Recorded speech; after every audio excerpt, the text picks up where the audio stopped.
What happens when a king who rules an empire of shadows finds his world upended by a girl with nothing but a stubborn heart? When a man who trades in death and fear discovers the one thing he is terrified to lose? This is the story of a monster who found his soul and the maid who became his queen. Damian Blackwood exists in a world of silence and steel. His throne is a leather chair in a penthouse office that overlooks a city he owns but never sees. The glass is tinted, the air is filtered, and the only sound is the soft hum of a server bank processing transactions that could topple governments. He is the architect of ruin, a name whispered in the darkest corners of the underworld. His face, all sharp angles and chilling stillness, is a mask of control. His eyes, the color of a stormy sea, betray nothing. They have witnessed betrayals that would shatter lesser men and have ordered fates far worse than death. His suits are bespoke, woven from threads of shadow and power, armor against a world he disdains. He moves through his life with a lethal grace, a predator in a jungle of his own making. People are assets or threats, numbers on a balance sheet of power. Emotion is a liability, a flaw he had carved out of himself long ago. He had a past, a history etched in blood and loss, a trauma that had forged him into this creature of ice and will. It was a locked room in his soul, and he had long since thrown away the key. His empire was his fortress, his wealth a barricade, his reputation a mote of fear, and he was utterly, profoundly alone. Miles away, in a part of the city Damian's helicopter flies over but never touches, Alara Vance lives in a world of noise and desperation. Her life is a frantic scramble against a tide of overdue bills and the relentless ticking of the clock. She is an invisible girl, one of the countless faces that serve the wealthy, clean up their messes, and fade into the background. Her uniform is faded, the fabric worn thin with too many washes. Her shoes have holes in the soles, a secret she hides with every careful step. Her hands, though chapped and calloused, are gentle. They have to be. They soothe the fevered brow of her younger brother, Leo, whose illness is a voracious beast devouring every dollar she earns. Her heart, though bruised by the world's indifference, remains stubbornly, foolishly pure. She possesses a hidden core of steel, a resilience forged in the fires of poverty and hardship. She is the unbreakable dove, though she doesn't know it. To the world, she is just a maid, a waitress, a ghost in the machine of the city. Her dream is not of riches or power, but of a quiet life. A life where the mailman doesn't bring another final notice, where Leo can laugh without coughing, where she can breathe, just for a moment, without the weight of the world crushing her chest. Tonight, their two worlds, separated by a chasm of wealth and violence, are set on a collision course.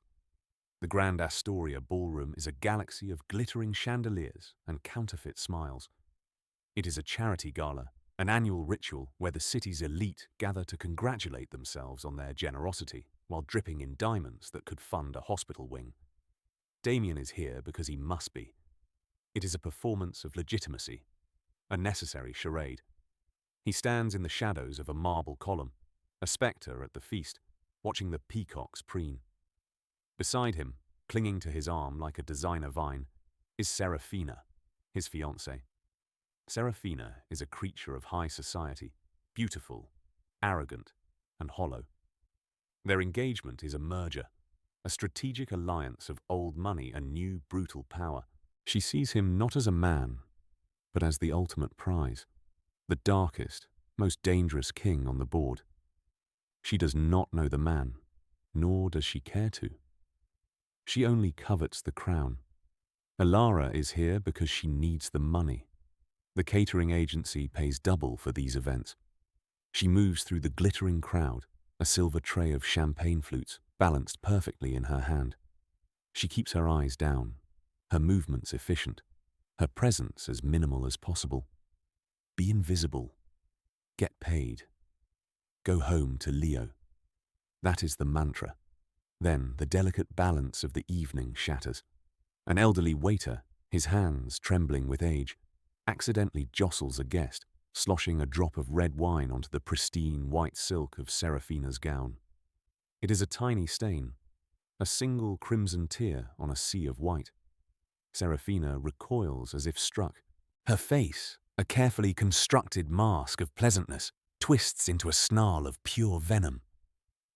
"You clumsy old fool," she hisses, her voice a whip-crack in the genteel murmur of the party. The old man flinches, his face paling. "My apologies, miss. It was an accident.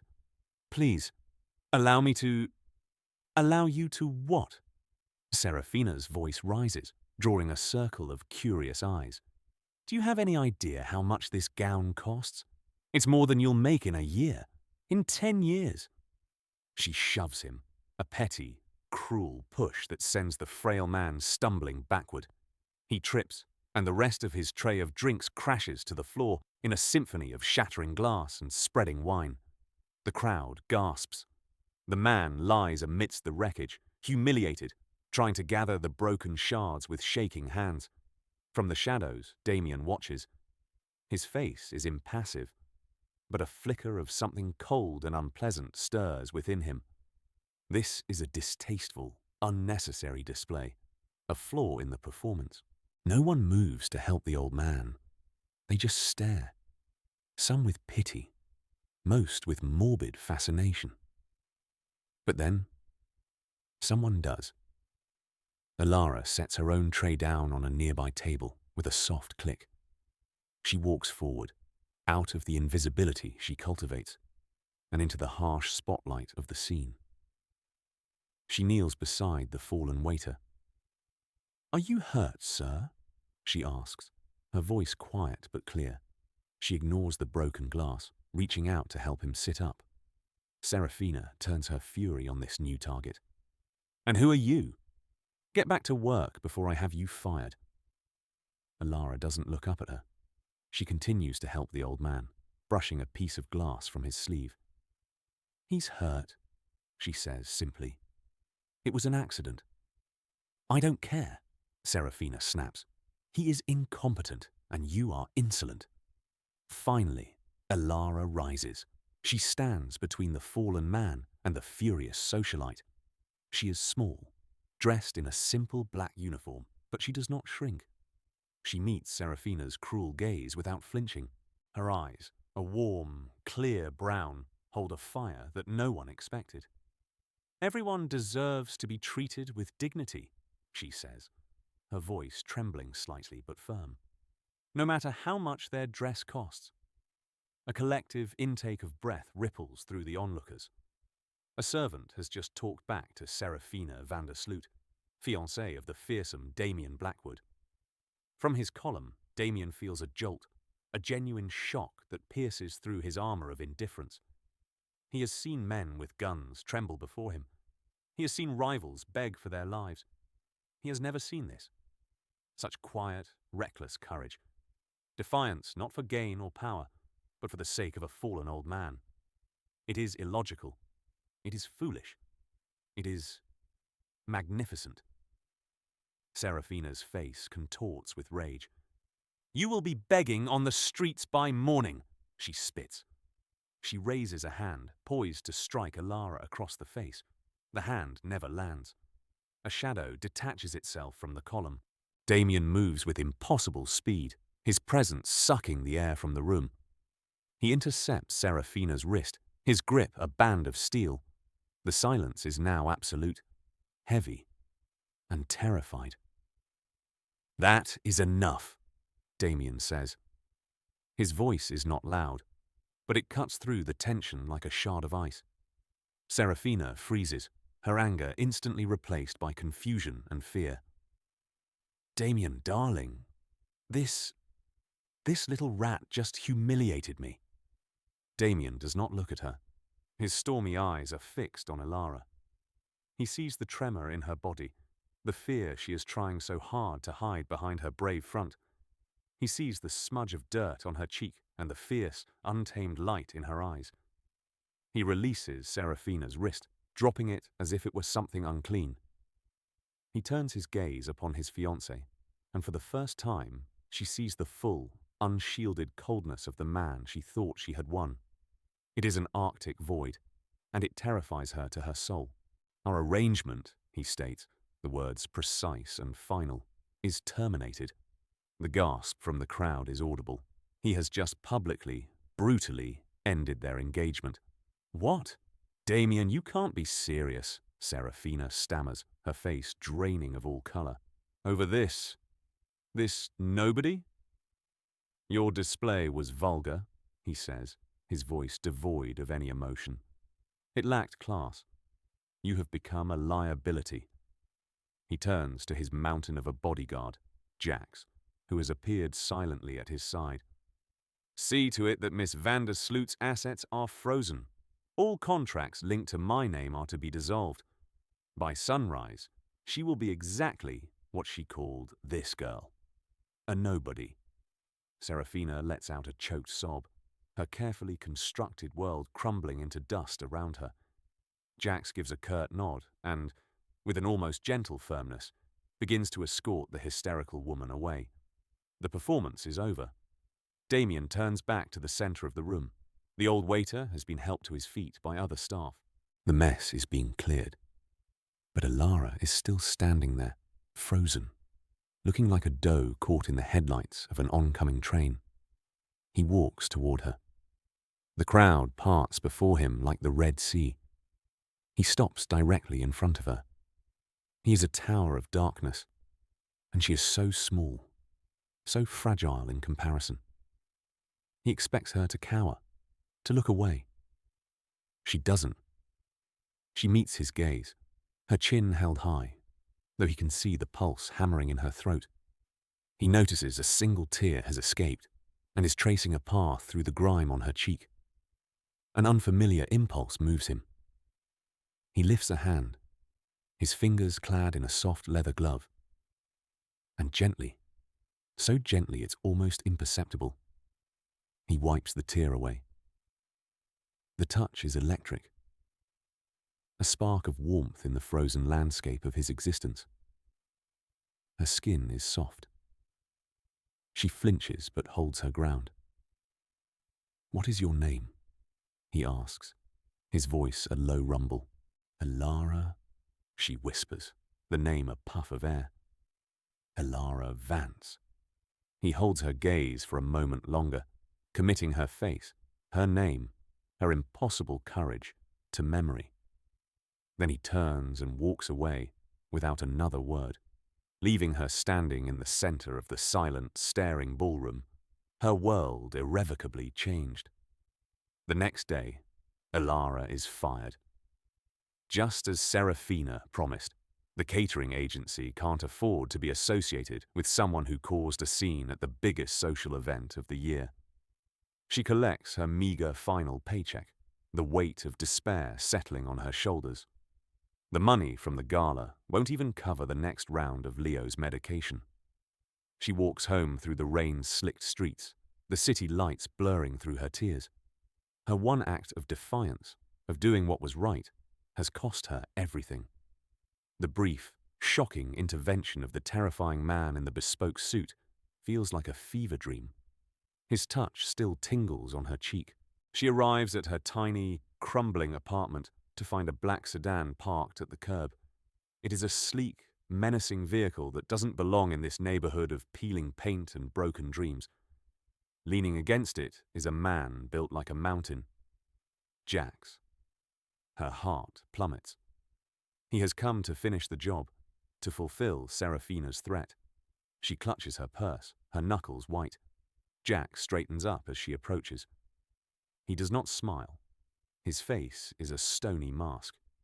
Miss Vance, he says, his voice a deep baritone. Mr. Blackwood wishes to speak with you. Fear wars with exhaustion. I haven't done anything, she says, her voice small. This is not a punishment, Jax clarifies, though his tone offers little comfort. It is an offer. He opens the rear door of the car, revealing a plush leather interior that looks more like a private jet than a car. Please. She hesitates. Getting into that car feels like stepping off a cliff. But what choice does she have? She has no job, a sick brother, and a pile of bills that could bury her. She takes a deep breath and slides into the car. The door closes with a heavy, final thud, sealing her off from the world she knew. The car glides through the city, moving from the grit and grime of her neighborhood to the polished chrome and glass of Damien's. They pull up to a skyscraper that pierces the clouds, a modern-day Babel of black steel. They ride a private elevator in silence, the ascent so fast it makes her stomach lurch. She is led into the penthouse office she has only seen in her nightmares of power and wealth. Damien Blackwood is standing by the vast window, his back to her, looking down at the city spread below him like a schematic. "Leave us," he commands, and Jax disappears without a sound. Damien turns.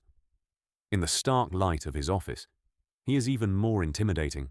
The cold control is absolute. "Miss Vance," he begins, his voice as smooth and hard as the marble floor. "I have a proposition for you." He gestures to a chair. She sits on the edge, her hands clasped tightly in her lap. "I have a problem," he continues, pacing slowly. "A personal matter. My mother, Isabella. She suffers from advanced dementia.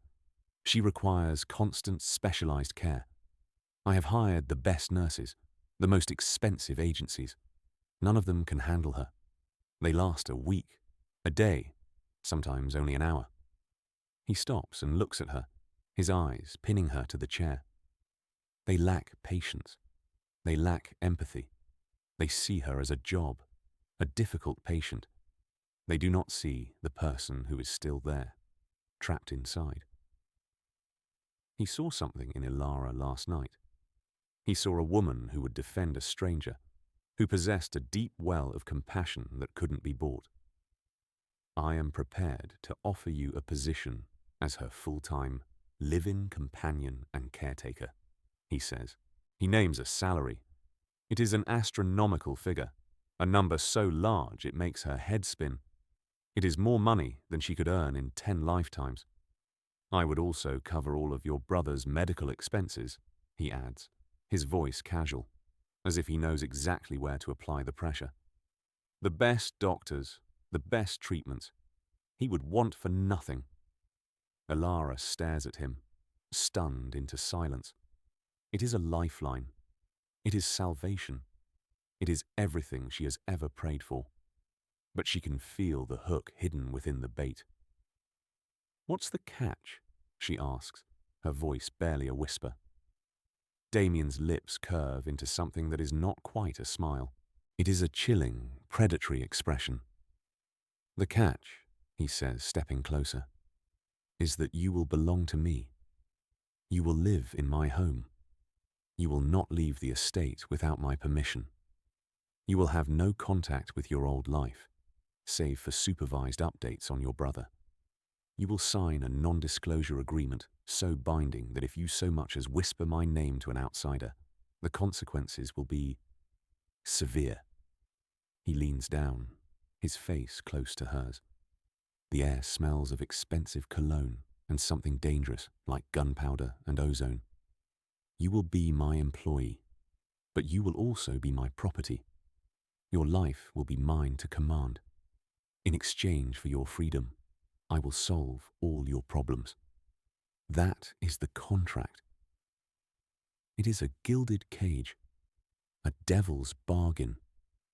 He is offering her the world in exchange for her soul. She thinks of Leo, of his pale face and labored breathing. She thinks of the eviction notice taped to her door. She thinks of the crushing, hopeless weight that has been her constant companion for years. What freedom does she have to lose? She has been a prisoner of poverty her entire life. Perhaps one cage is better than another.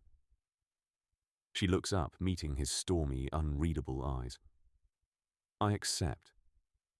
Damien's estate is not a home. It is a fortress. It lies nestled in acres of pristine, manicured woodland, surrounded by a wall of grey stone so high it seems to scrape the clouds. The gates are wrought iron, guarded by men with cold eyes and weapons hidden beneath their tailored jackets. As the car sweeps up the long, winding drive, Elara feels a profound sense of isolation settle over her. She has just traded one prison for another, far more luxurious, but a prison nonetheless. The house itself is a monument to modernism and paranoia. It is all glass, steel, and concrete, a series of sharp, unforgiving angles that offer no comfort. Inside, the sterile atmosphere continues. The floors are polished black granite. The furniture is minimalist and uncomfortable, and the art on the walls is abstract and cold. There are no photographs, no personal trinkets, nothing to suggest that people actually live here. The air is still and silent, heavy with unspoken secrets. Jax leads her to her quarters. They are larger than her entire apartment, with a king-sized bed, an en-suite bathroom of marble and chrome, and a window overlooking a perfectly manicured but lifeless garden. It is beautiful, and it is empty. Mrs. Blackwood's wing is through there, Jax says, pointing to an adjoining door. She is usually most agitated in the evenings. The night nurse just quit. You start now. He leaves, and the silence of the mansion descends upon her. Taking a deep breath, Elara opens the door to Isabella's rooms. The contrast is immediate. This part of the house feels lived in. The furniture is older, more comfortable. There are framed photographs on the walls. A younger Damien with a soft smile he no longer possesses, a handsome man who must have been his father, and Isabella herself, a vibrant woman with laughing eyes. Isabella Blackwood is sitting in a velvet armchair by the window, staring out at the setting sun. She is a fragile woman, a ghost of the beauty in the photographs. Her eyes are clouded with confusion, her hands restlessly twisting a silk scarf in her lap. "Marco," she says, her voice thin and reedy as Elara enters. "Is that you? Did you bring me my roses?" Elara's heart aches. Marco, she learns later, was Damien's father, dead for 20 years. "No, Mrs. Blackwood," Elara says softly, approaching her slowly, as one would a frightened animal. "My name is Elara. I'm here to help you." Isabella looks at her, and for a fleeting moment, a flicker of lucidity appears in her eyes. It is followed by a wave of fear. "Who are you? Where am I? I want my son. Damien." Her voice rises in panic. This is the proving ground.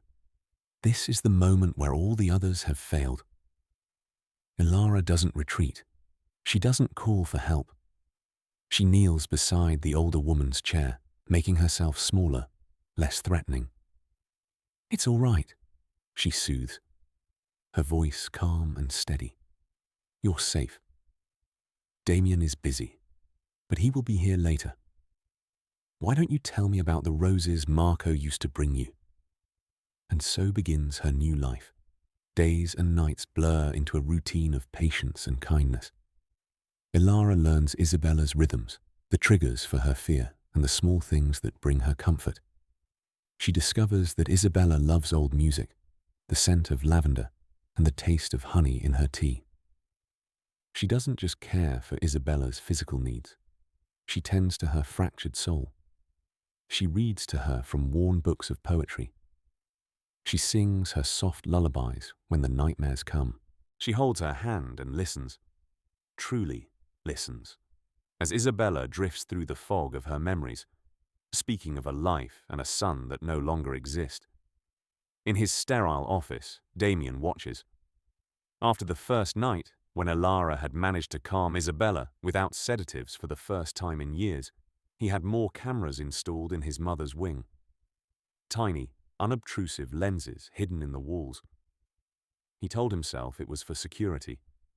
It was a lie. He watches her on a bank of monitors, a silent, obsessive observer. He sees her gentleness, her seemingly infinite well of patience. He watches her coax a smile from his mother's lips, a sight he hasn't seen in a decade.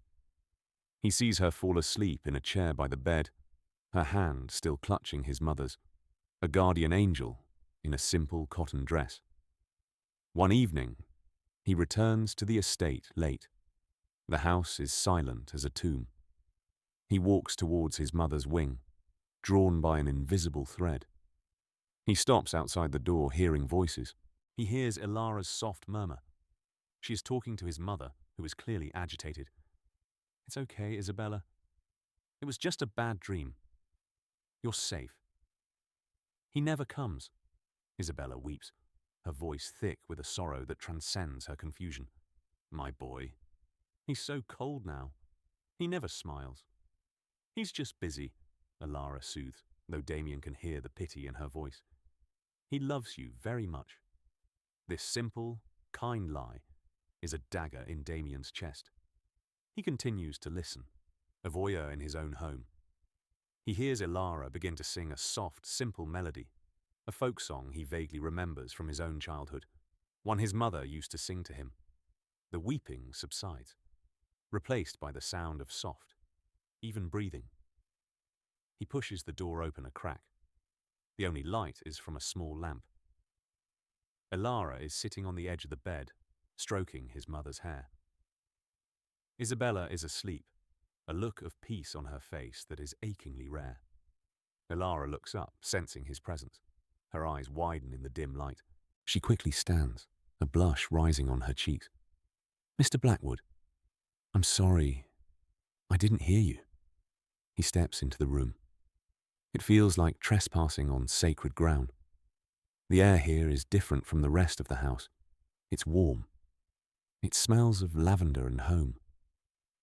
"She was upset," Ilara whispers, not wanting to wake her. "I heard," he says, his voice rougher than he intends. He looks from the sleeping face of his mother to the girl standing before him. She looks exhausted. There are dark circles under her eyes, but those eyes are still so clear, so full of a light he cannot comprehend. "You should get some rest," he says. It is not an order, but a statement of concern.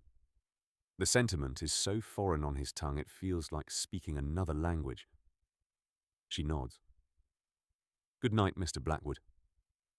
As she passes him to go to her own room, her sleeve brushes against his hand. Again, that jolt, that spark of warmth in the void. He watches her go, then turns his gaze back to his mother. He sits in the chair Ilara just vacated, the fabric still warm from her presence, and watches his mother sleep peacefully for the first time in forever. The unspoken attraction between them grows, a fragile vine in the concrete fortress. He finds excuses to visit his mother's wing, just to catch a glimpse of Ilara. He observes her from a distance, fascinated by her purity, by the effortless way she brings light into the darkest corners of his world. One afternoon, he finds her in the garden, a part of the estate he hasn't set foot in for years. Isabella is dozing in a wheelchair under the sun, and Ilara is tending to a neglected patch of rose bushes, her hands covered in dirt. She is humming that same soft lullaby. He watches her, unseen, for a long time. She is a splash of vibrant color in his monochrome existence. He is a man who deals in absolutes, in control and domination. But this girl, with her gentle hands and her stubborn heart, is an enigma he cannot solve, a force he cannot command. He feels a terrifying, unfamiliar emotion taking root in the barren soil of his soul. It is a dangerous, reckless thing, and he finds he is completely unwilling to pull it out. Days turn into weeks. A quiet, almost domestic rhythm establishes itself in the cold heart of the estate. Ilara's presence begins to change the very atmosphere of the house.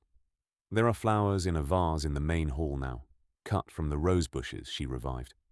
The scent of baking, something she does with Isabella to soothe her, sometimes drifts from the kitchen. The house is beginning to feel less like a fortress and more like a home.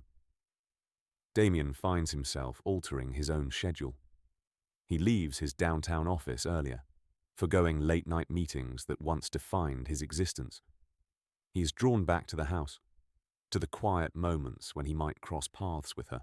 Their interactions are brief, fraught with a tension that hums between them.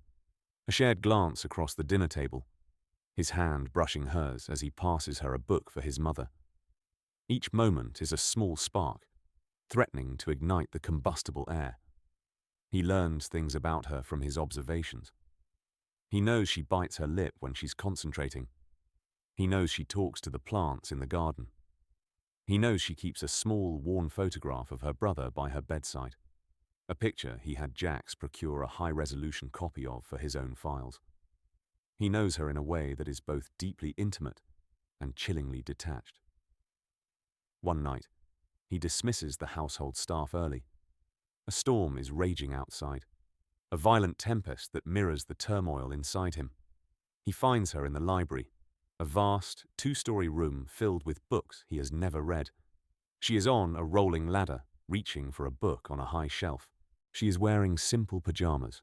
Her hair is loose, and in the soft lamplight, she looks ethereal, achingly beautiful. She stretches for the book, and the hem of her pajama top rides up, exposing a small sliver of her lower back. The sight is so unexpectedly, innocently sensual that it hits him like a physical blow. He steps out of the shadows. "Can I help you with that?" She gasps, startled, and her foot slips on the rung of the ladder. She wobbles, a small cry escaping her lips as she begins to fall. He moves in a blur, crossing the room in 2 strides. He catches her, his arms wrapping around her waist, pulling her flush against his body. She is light, so light in his arms. He can feel the frantic beating of her heart against his chest.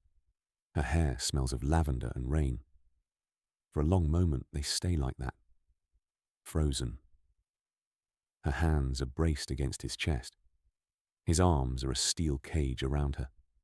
Her wide, frightened eyes are staring up into his. The air crackles. The storm outside and the storm inside are one and the same. He should let her go. He should step back, retreat to the safety of his cold control. He doesn't. He lowers his head, his gaze dropping to her lips, parted in surprise. He is going to kiss her. He knows it is a line he should not cross, a breach of their contract, a violation of the fragile trust she has placed in him. He doesn't care. But just as his lips are a breath away from hers, a jarring alarm blares through the house. Red lights flash, casting the library in a hellish, pulsing glow. It is the siege alarm. The fortress has been breached. The moment shatters. Damien's face instantly transforms, the burgeoning warmth replaced by a mask of lethal cold. He sets Alara on her feet, his body already shifting into a predator's stance. "What is that?" she asks, her voice shaking.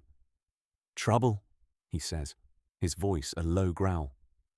He pulls a sleek, black handgun from a concealed holster at the small of his back. The sight of it is shocking, a brutal intrusion of his otherworld into this quiet space. Jax's voice crackles through a hidden earpiece. "Perimeter breach at the east wall. Multiple hostiles. They cut the lines. It's the Antonov crew." The Antonovs. An old rival, a family he had supposedly crushed years ago. Someone must have given them his security codes. Someone from the inside. A traitor. The thought is a sliver of ice in his mind, but there is no time for it now. An explosion rocks the house, shattering the library's massive windows. Glass rains down like deadly confetti. Damien shoves Alara behind him, shielding her with his body.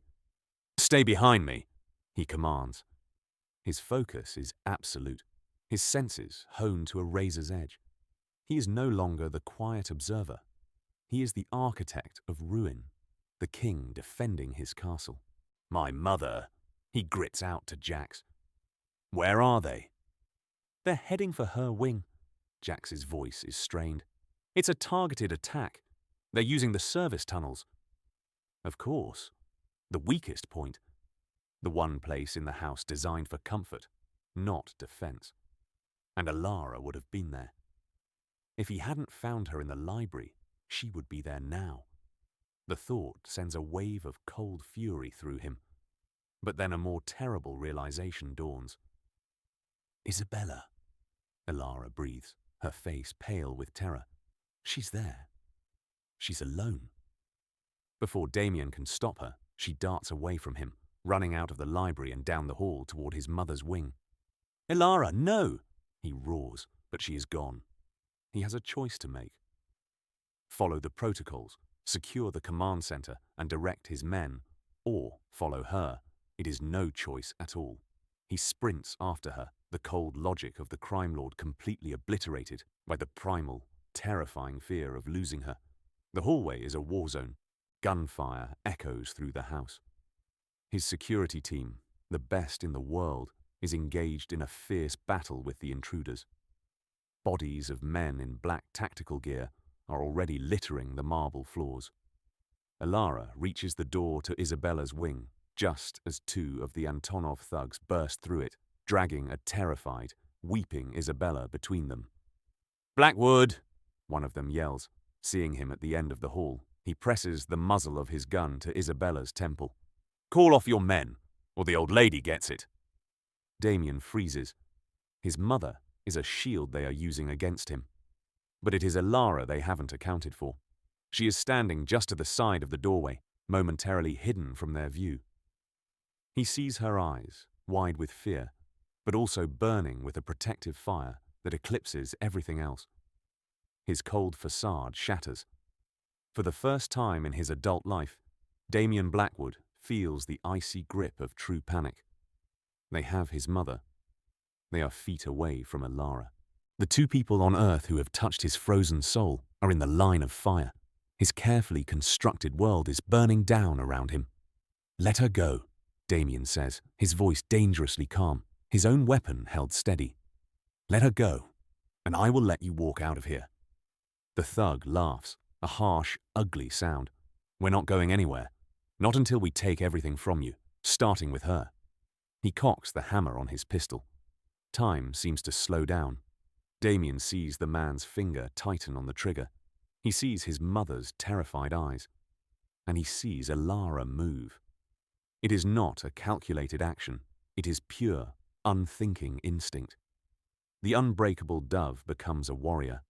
She grabs a heavy bronze statue from a nearby pedestal and, with a guttural scream of rage and fear, she swings it with all her might at the back of the gunman's head. There is a sickening crunch.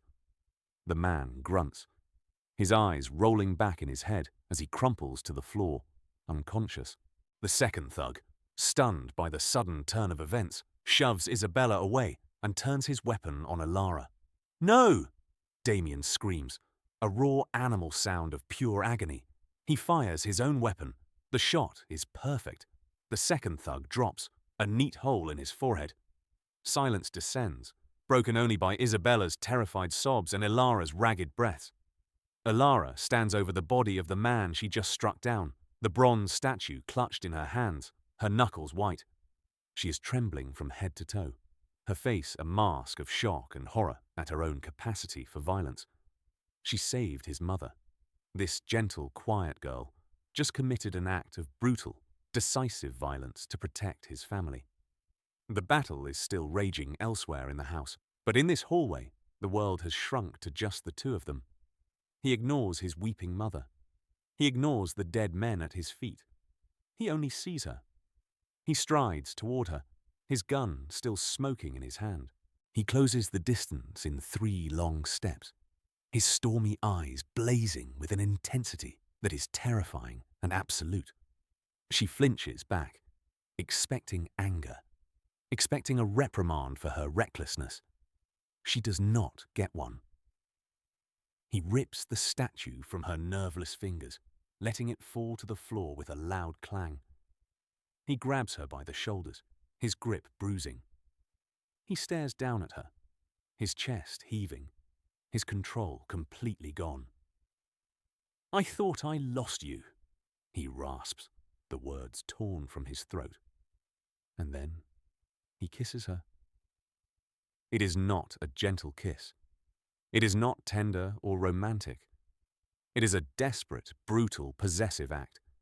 It is the kiss of a man who has stared into the abyss of losing the only thing that matters and has been pulled back from the brink. It is hungry and punishing, a raw claiming. It tastes of gunpowder, fear, and a dark, all-consuming relief. She is too stunned to respond at first, but then something inside her breaks. The terror, the adrenaline, the shock of the past few minutes, and the slow-burning tension of the past few weeks all coalesce into a single point of ignition. She kisses him back with a ferocity that matches his own, her hands coming up to clutch at the lapels of his ruined suit jacket. The kiss goes on, a desperate affirmation of life in the midst of death and destruction. When he finally breaks away, they are both breathless, their foreheads resting against each other. "You are mine," he says, his voice a raw vow. "Do you understand me? I will burn this city to the ground if anyone ever touches you again." Jax appears at the end of the hall, his face grim, a fresh cut on his cheek. "Sir, it's over. The rest are neutralized. We have one of them alive." Damien doesn't take his eyes off Alara. "Good," he says, his voice dripping with ice. "I want to know who sold us out." He straightens up, pulling her with him. He wraps a protective arm around her, tucking her against his side as if she were the most precious treasure in his kingdom. He looks at his mother, who is now being tended to by a shaken but unharmed maid. Then he looks at Alara. "The contract," he says, his voice clear and resonant in the quiet hallway. "Our arrangement. It's void." Her heart sinks. He is letting her go. After all this, he is sending her away. "You are not my employee," he continues, his thumb stroking her cheekbone, his eyes boring into hers. "You are not my property. You are my partner, my queen. Your place is here, by my side, always." He has elevated her in the middle of the carnage, from servant to sovereign. He is not offering her a gilded cage anymore. He is offering her the throne beside his. The aftermath is a landscape of cold, methodical fury. The estate is cleansed of blood and broken glass, the bodies removed with silent efficiency, but the silence that follows is heavier, more dangerous than the chaos of the attack. Damien takes Alara to his private study, a room she has never been in. It is his sanctum, the heart of his empire.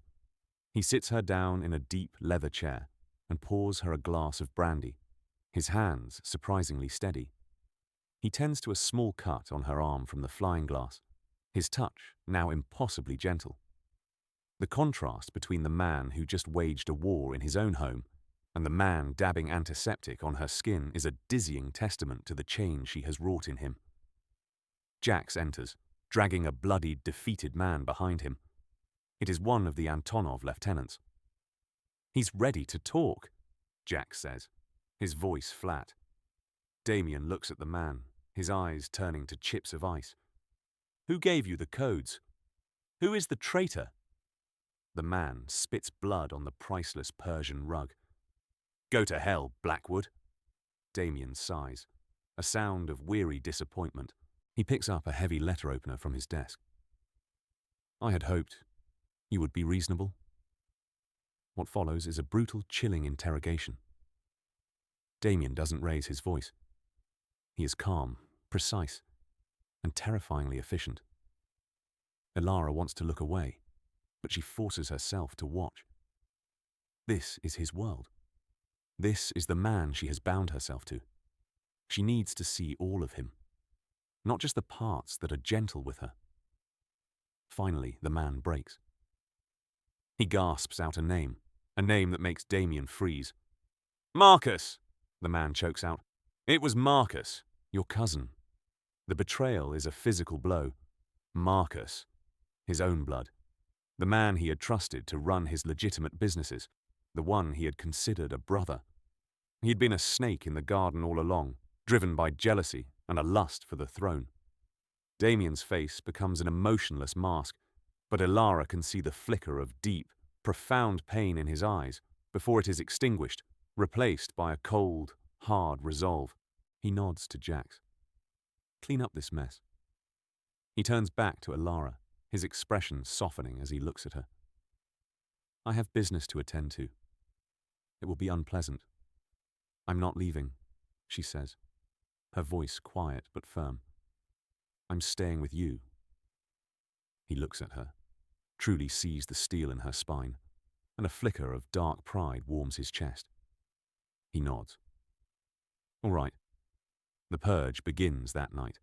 Damien Blackwood unleashes the full, terrifying force of his empire. It is not a war. It is an extermination. The retribution is systematic, brutal, and absolute. He moves through the city's underworld like a phantom, a ghost of vengeance. He starts with the Antonovs. He doesn't just destroy their operations. He erases them from existence. Their warehouses burn. Their accounts are drained. Their safe houses are hit with military precision. By dawn, the Antonov family is nothing but a bloody footnote in the city's history. The message to his rivals is clear and unequivocal. The king is back on his throne, and his wrath is boundless. Then he deals with the traitor. He finds Marcus at his luxurious apartment, packing a bag, ready to flee. He doesn't bring a team of enforcers. He goes alone, with Ilara waiting in the car downstairs at her own insistence. The confrontation is quiet, almost eerily calm. It is not a fight between gangsters, but the final, tragic conversation between two men who were once family. Why? Damien asks, the single word hanging in the opulent room. Why? Marcus laughs, a bitter, broken sound. Because you have everything, Damien. You always have. The power, the fear, the respect. I was always in your shadow. I wanted what was yours. He looks at Damien with eyes full of poison. I wanted to be the king. There is only one king, Damien says, his voice soft. He raises his pistol. And the throne is not for you. The shot is a muffled cough in the quiet apartment. Justice, in Damien's world, is swift and final. He returns to the car, his face pale but resolute. He gets in beside Ilara and takes her hand, his fingers lacing with hers. He does not speak of what happened. He doesn't have to. She can feel the weight of it, the finality. She squeezes his hand, a silent message of support, of acceptance. She has seen the monster, and she is not afraid. A period of several months passes. A strange, quiet peace settles over the city and the estate. The criminal underworld holds its breath, terrified of the newly awakened fury of its king. The name Blackwood is once again whispered, with the reverence reserved for a god of death. In the fortress on the hill, an even more profound transformation takes place. It ceases to be a fortress. With the threats eliminated and the betrayal purged, the walls, both literal and metaphorical, begin to come down. Ilara's influence blossoms. Laughter is heard in the halls, a sound so foreign it is almost shocking. Isabella, feeling the new warmth and safety of her environment, has more lucid days than bad ones. She dotes on Ilara, calling her the daughter she never had. Damien is a changed man. The cold, detached ruler is gone, replaced by someone more present, more human. The harsh lines around his eyes soften. He smiles now, genuine, breathtaking smiles reserved only for Ilara. He has found a reason to live beyond power and revenge. He has found a home. Their love, born in violence and chaos, deepens into a bond of profound intimacy and devotion. They are two halves of a whole, his darkness tempered by her light, her strength fortified by his power. He is the sword, and she is the hand that wields it with grace. Then comes the night of the Grand Astoria's annual gala. exactly 1 year after the night their worlds collided. Damien stands before a full-length mirror, adjusting the cufflinks on his bespoke tuxedo. He is the same man, yet entirely different. He turns as Elara enters the room, and the breath catches in his throat. She is no longer the invisible maid in a faded uniform. She is a vision, a queen. She wears a gown of deep sapphire silk that shimmers like a midnight sky. Diamonds, a gift from him, glitter at her throat and ears. But her transformation is more than just clothes and jewels. It is in the way she holds herself, with a quiet confidence and an unshakable grace.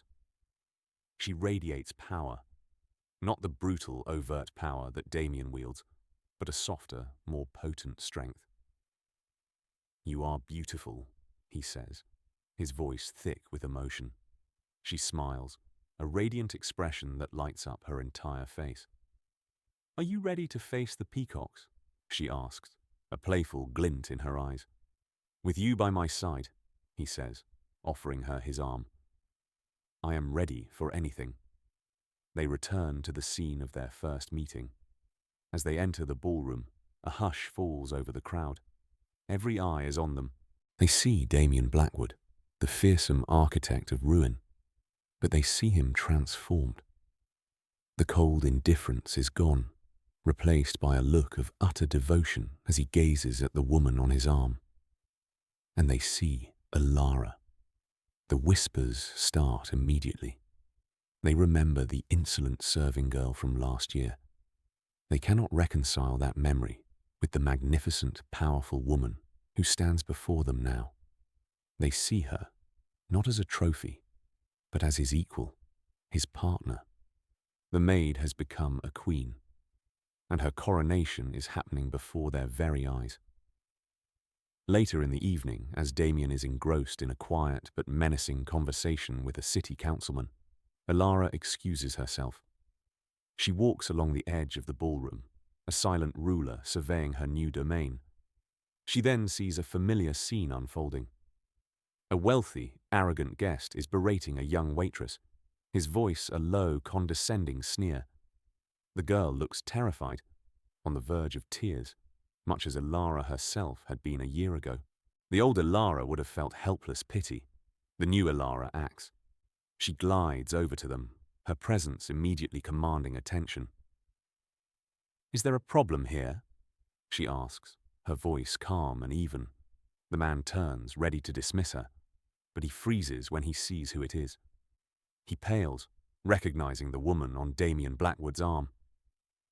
No problem at all, Mrs. Blackwood," he stammers, his arrogance vanishing in a puff of fear.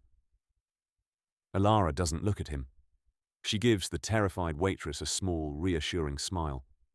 "You handled yourself with great poise," she says kindly. "Why don't you take a short break?" "I will handle this." The waitress nods, relief flooding her face, and scurries away. Elara turns her gaze to the man.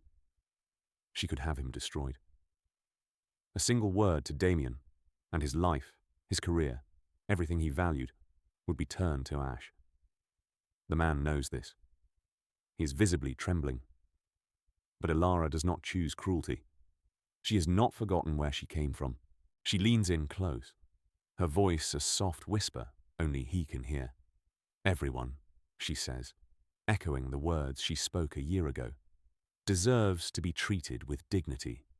You will remember that, and you will find that young lady and give her a sincere apology and a very, very generous tip. Am I understood?" "Yes, Mrs. Blackwood," he breathes, sweat beading on his forehead. "Absolutely." She gives him a final, cool look and walks away, leaving him humbled and terrified. She has demonstrated her new power, not with a threat of violence, but with an act of grace and a reminder of humanity. She has proven that she can be a queen without losing the soul of the girl who defended a fallen waiter. The final scene is not one of grandeur or power, but of quiet, profound peace. It is weeks later, a lazy Sunday afternoon at the estate. The sun streams through the large windows of the solarium, a room Alara had filled with plants and flowers. Damien is on the floor, his suit jacket and tie discarded, laughing as he plays with Leo. Alara's brother, thanks to the best medical care in the world, is now healthy and vibrant, his laughter echoing through the room. Nearby, Isabella sits in a comfortable chair, a soft blanket over her lap. Today is one of her good days. She is lucid, her eyes clear, and she watches her son and her surrogate grandson with a smile of pure, unadulterated joy. Alara sits beside her, holding her hand, watching the two people she loves most in the world. The house is filled with light and warmth. The monster has been tamed, not caged, but transformed. The cold, empty fortress is now finally a home. Damien looks up, his eyes finding Alara's across the room. The look that passes between them is one of complete understanding, of a love forged in fire and tempered into something unbreakable. He had been a king of a lonely, dark empire, but she, the unbreakable dove, had shown him what it was to have a kingdom of the heart. She had not just saved his soul, she had given him one. And in the quiet peace of their new reign, they had found what both had been searching for all along. Not power, not wealth, but a place to finally belong.